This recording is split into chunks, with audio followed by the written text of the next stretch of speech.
साबिक वजीर आला खैबर पख्तूनख्वा और मुस्लिम लीग नून के सेनेटर पीर साबिर शाह अपनी ही जमात की पॉलिसियों पर बरस पड़े। उन्होंने मौजूदा सूरत हाल की बड़ी वजह मुशावरत में कमी को करार दे दिया।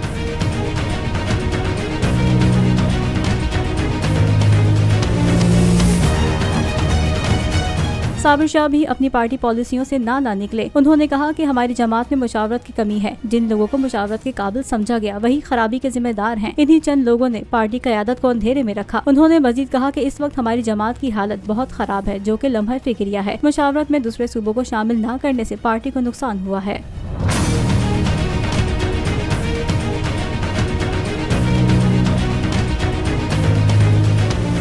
इम्पोर्टेड हुकूमत और उनकी हवारियों की अदलिया के खिलाफ हर्जा सराई। मरियम नवाज की अदलिया और फाजिल जज साहिबान पर शदीद तनकीद। इस घिनौनी साजिश को बेनकाब करने पर बोल को एक दफा फिर नशरियात की बंदिश का सामना करना पड़ रहा है। बोल अदलिया की इज्जत के लिए खड़ा है और खड़ा रहेगा। सब्सक्राइब करें और बेल दबाएं ताकि कोई खबर रह न जाए।